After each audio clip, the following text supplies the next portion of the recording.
Deuxième partie, ma sœur a réservé une table dans le restaurant où je travaillais comme serveuse, juste pour se moquer de moi devant nos parents et nos amis. Je me suis mise à crier. C'est mon argent.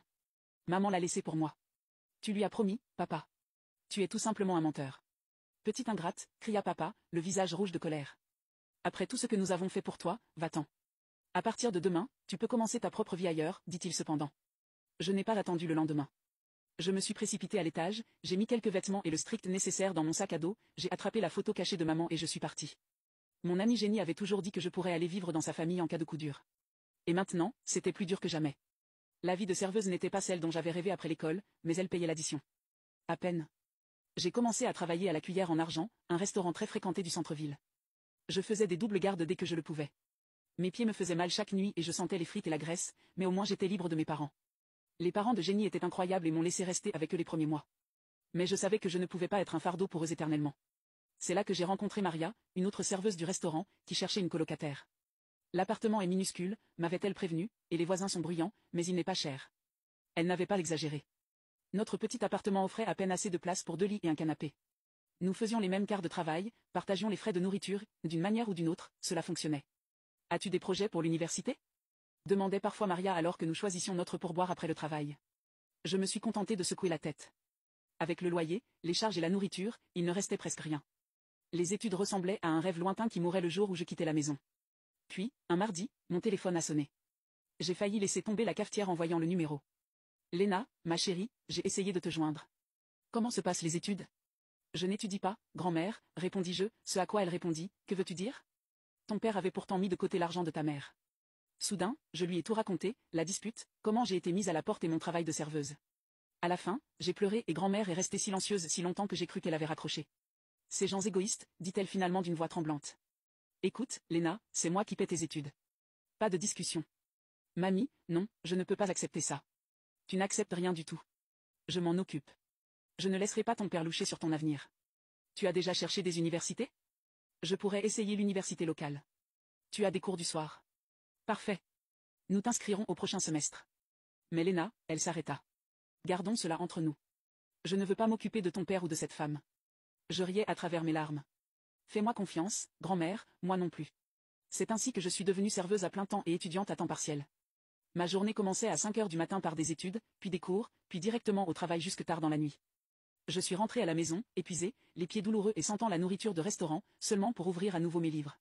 Maria me prenait pour une folle. Elle m'a dit, ma fille, quand est-ce que tu dors ? Dormir, c'est pour les mauviettes, ai-je plaisanté en descendant mon 3e café. Mais pour la première fois depuis mon départ, j'avais l'impression d'avancer.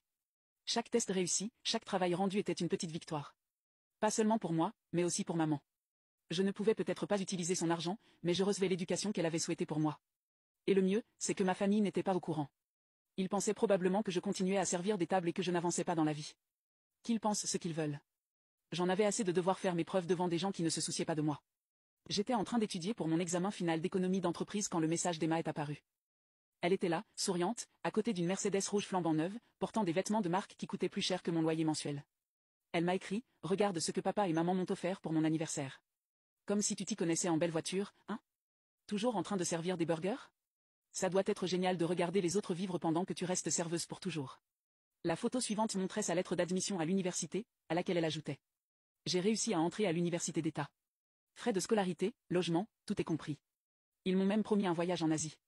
Mais bon, tu as au moins droit à des frites gratuites pendant ton service, non ? J'ai regardé mon manuel, puis son message. J'aurais pu lui parler de ma moyenne de 1,3, du fait que j'étais sur le point d'obtenir mon diplôme, mais au lieu de cela, j'ai cliqué sur bloquer et je suis retournée étudier.